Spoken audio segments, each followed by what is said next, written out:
Segunda Princesa es una obra que trata sobre un pescador que debe declarar tras ser detenido en alta mar. Tenemos en línea a Alejandro Chiapacase, actor y autor de Segunda Princesa, justamente esta obra de la cual hablábamos hace un ratito, de la cual Alejandro nos va a contar mejor.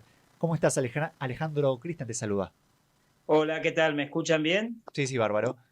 Bueno, genial. ¿Cómo Bueno, les va? Muchas bien, gracias. ¿Cómo están? todo bien. Eh, Contanos sobre Segunda Princesa, una obra que se presenta como un drama teatral de humor negro que se sustenta en el relato de lo que le pasa al protagonista. Muy bien, sí. Yo antes de contar siempre aprovecho para hacer una especie de testeo eh, de, de qué imagina la gente, o ustedes en este caso, cuando te dicen así un unipersonal de un pescador. Y uno se imagina ese paisaje, ¿no? De mar, que puede llevar a la reflexión. No sé, yo me imagino como una propuesta que nos va a adentrar en un mundo en el que vive el personaje, teniendo en cuenta este condimento, ¿no? Que uno quizás como que se pone más en ese lugar, quizás en un ambiente que no es en el que está habituado a vivir cotidianamente, ¿no? Y Muy una bien, persona buenísimo, ruda buenísimo. que le hace frente a lo que se venga en medio del mar, tal vez. Genial. Bueno, exactamente eso que hablan ustedes, en principio, son dos elementos muy importantes en la obra. Transmitir un mundo, un espacio de trabajo, una relación con la naturaleza, bastante singular sería. Eh, que presentado en una ciudad cosmopolita como Buenos Aires tiene un impacto doble porque, bueno, hace un contraste muy grande. Aunque uno podría hacer asociaciones con otros oficios, con otras situaciones, ¿no?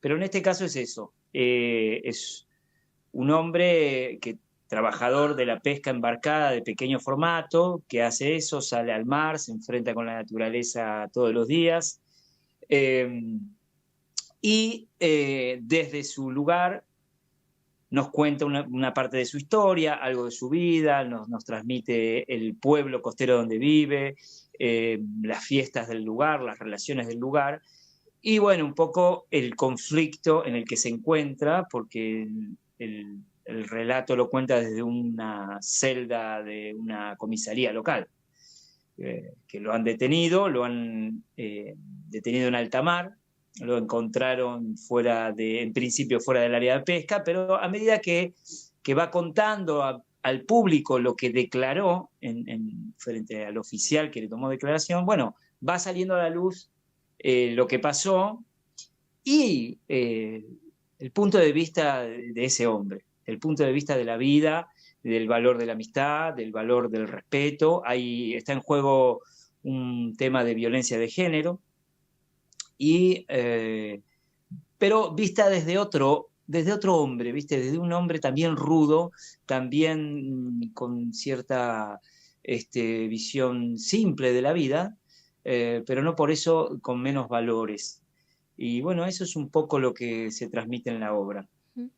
Y como vos nos decías, este personaje desde una celda, desde esto duro que le tocó vivir, cómo se trabaja en la obra a través de lo tragicómico, como lo plantea? Sí.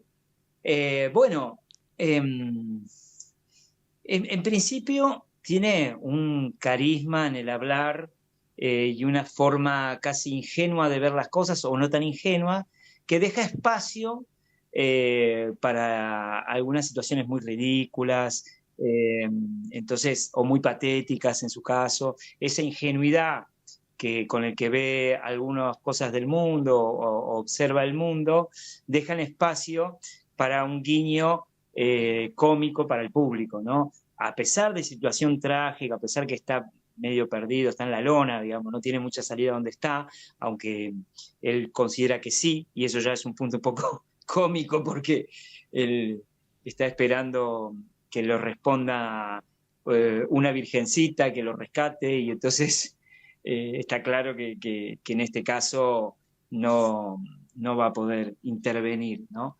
Entonces, ya hay algo de eso, pero después, como su relato no solo es sobre los hechos que ha vivido, sino que también habla de su historia, de traer recuerdos en cada punto de los sucesos directos con la situación que lo tiene detenido, abre un paréntesis a recuerdos del pueblo, personajes del pueblo, su compañero de pesca que es muy gracioso también, el cual le llaman el correntino y que es bailarín y que tiene una personalidad muy, muy histriónica y muy singular y muy pasional al punto de que es muy gracioso. Incluso habla con un perro al cual lo creen que está poseído por el demonio. Bueno, tiene situaciones muy hilarantes aún con los elementos del drama que tiene la obra. Wow. ¿Cómo fue el proceso de preparación de la obra teniendo en cuenta que vos la escribiste, que vos interpretás al personaje y que además cuenta con el asesoramiento artístico de Carlos Belloso? ¿Cómo fue un poco ese camino? Bueno, en principio la obra deviene de una experiencia directa mía de vivir un par de años en la costa, ¿no? Y visitar el famoso barrio del Puerto, un pequeño puerto costero muy chiquito de pescadores, y simplemente era por interés fotográfico. Yo me gustaba hacer fotografía y se veía toda la bahía ahí donde entran los barcos, era bellísimo, y yo sacaba fotos y los escuchaba, me quedaba observando cuando descargaban los barcos, barquitos chiquitos hablo igual, no grandes embarcaciones, barquitos chiquitos, pequeños, de pesca directa, de venta directa ahí en el pueblo mismo. Entonces era muy interesante y ponerle 6 o 7 años después, trabajando la idea de un unipersonal, entre un abanico de posibilidades, estaba este personaje, pescador, ¿no? Y no tenía idea todo lo que iba a escribir después. Y fue como acercarme de una manera indirecta, como si no fuera yo el que escribiera, como si le estuviera haciendo una entrevista a este hombre imaginario, donde le preguntara, ¿qué tal? ¿Cómo les va? ¿Todo bien? ¿Se siente bien? Y entonces la respuesta fue todo lo unipersonal. La respuesta imaginaria, ¿no? Como diciendo, bueno, a ver, si le hiciera una entrevista a este hombre, si yo le acercara una cámara a un pescador de esto y le preguntara qué tal su día, ¿no? ¿Qué me contestaría? Ese fue el disparador. Y ahí empecé a escribir, y empecé a escribir, empecé a escribir, y después vas trabajando, vas ordenando, y escénicamente me ha ayudado varios amigos y colegas, y Carlos Belloso me terminó de dar una mirada muy fina, muy acertada, muy valiosa para mí, porque estaba muy solo cuando lo hice, casi que la hacía solo, iba a un teatro, ponía la cámara y actuaba para nadie, para mí solo, y después veía los videos y así. Y bueno, Carlos le dio un toque mágico, porque es un genio. Wow, sí, ¿no? Y pensaba también que de toda esta observación que vos hiciste en el puerto, desde tu interés para la fotografía, toda esta creatividad para que surja el unipersonal, habla de, bueno, de tu gran trayectoria, de tu gran talento en el teatro y también del gran amor que vos sentís por lo que haces. Total. ¿Nos contás un poquito qué significa para vos el teatro en tu vida a lo largo de toda esta trayectoria que vos fuiste teniendo y también de este talento, ¿no? De a partir de la observación generar esta obra que vos creaste. Mirá, de eso podría estar horas hablando. Voy a tratar de ser sintético. En principio, no es inmediato, pero con el tiempo te das cuenta que a veces hay cosas que le dan sentido a tu vida, que le dan sentido. Aunque no sean grandes, viste, trascendentes como, qué sé yo, descubrir grandes descubrimientos. Pero en este caso, el teatro para mí le terminó de dar sentido. ¿Viste? Cuando en un momento decís, che, no puedo dejar de hacer esto y si no tengo esto, como que no, me falta algo. Y haces un montón de obras y hay obras que las ve, viste, muy poca gente y otras le va bien, pero lo importante es el momento de ensayar, de crear. También es un proceso, también, como dice el pescador, a veces salen a pescar y no sacan nada, y uno cuando escribe también, a veces hace obras y bueno, tardan en aparecer, viste, el proceso creativo también tiene algo de mágico, de especial.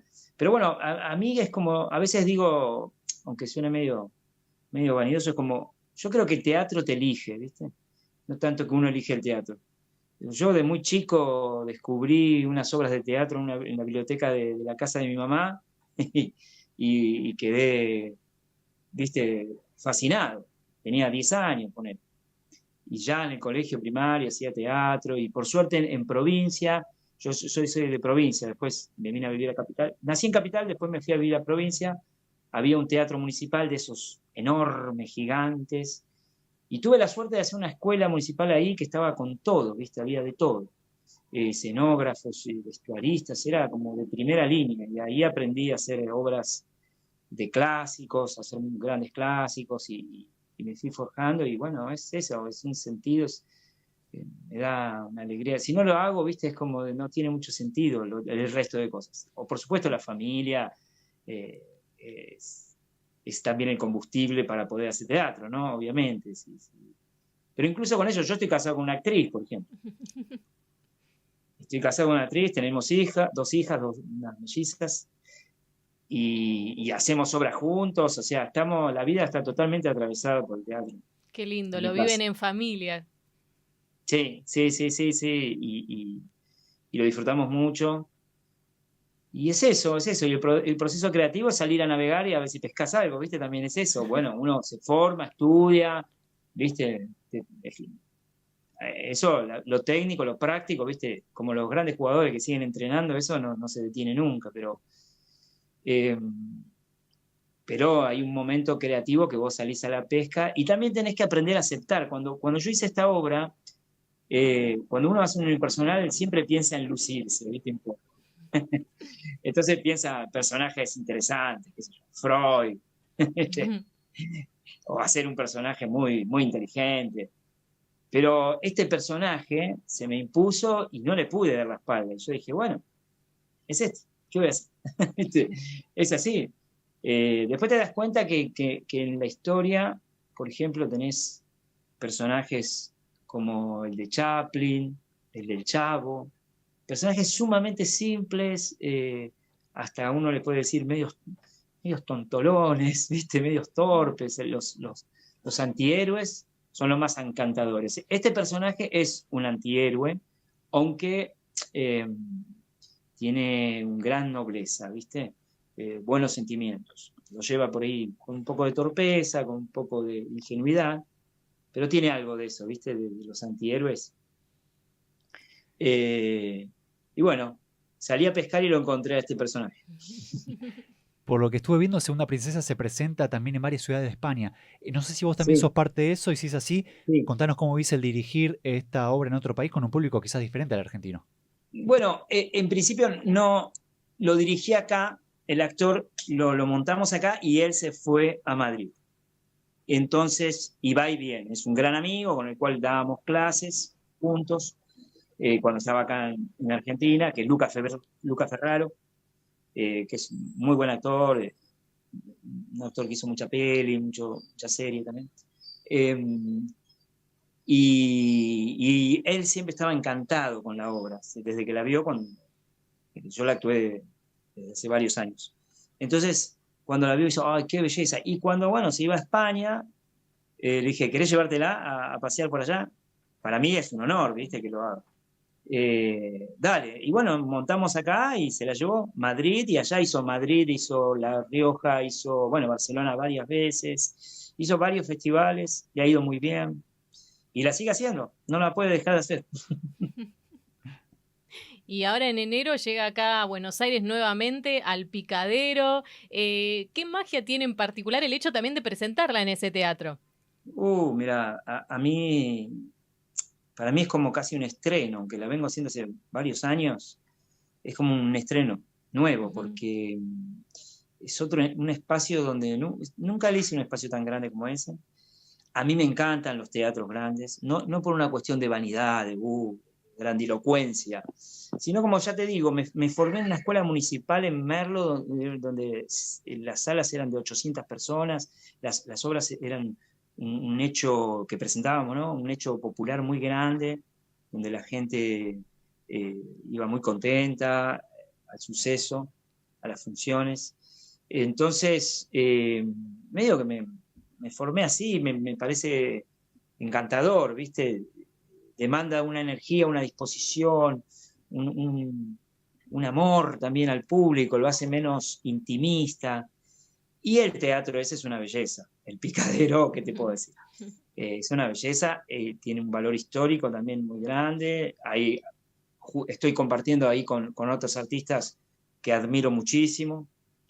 Que admiro muchísimo. Ahí está, qué sé yo, Lore Vega, Luis Machín. Bueno, no quiero dejar a nadie afuera, pero viste, ese teatro.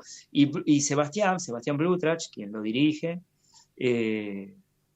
fue muy generoso con Segunda Princesa, muy generoso, y suele ser así, ¿no? Le da oportunidades a muchas obras de Lander que vienen bien, que gustan, les abre las puertas, y es un muy lindo, una linda vidriera, está en el epicentro de la actividad teatral, el epicentro histórico, digamos, de la actividad teatral en Buenos Aires. Viste el pasaje ese, es Enrique Santos Discépolo, es lindísimo. Bueno, así que, ¿qué te puedo decir? Para mí es como un estreno. No un reestreno, un estreno. Se hicieron algunos cambios también, algunos cambiecitos, viste, para adaptarla a ese espacio. Así que es una alegría enorme. Para todo aquel que quiera ver Segunda Princesa, miércoles 14 y 21 de enero, 20 horas, en Teatro Picadero, como decías, pasaje Enrique Santos Discépolo, 1857 en la Ciudad de Buenos Aires, entradas por PlateaNet. Muchas gracias, Alejandro, por este contacto con Yo Quiero Verte, y éxitos. Gracias a ustedes, gracias por el espacio, es muy valioso, gracias por la difusión, porque la necesitamos, así que los esperamos a todos, van a pasar un enorme momento, se los puedo asegurar, van a disfrutar de esa obra, del espectáculo, y los veo a todos el 14 y el 21. Muchas gracias, Alejandro. Pasaba Alejandro Chiapacase, actor y autor de esta obra Segunda Princesa que escuchamos y que va a estar el miércoles 14 y 21 de enero en Teatro Picadero.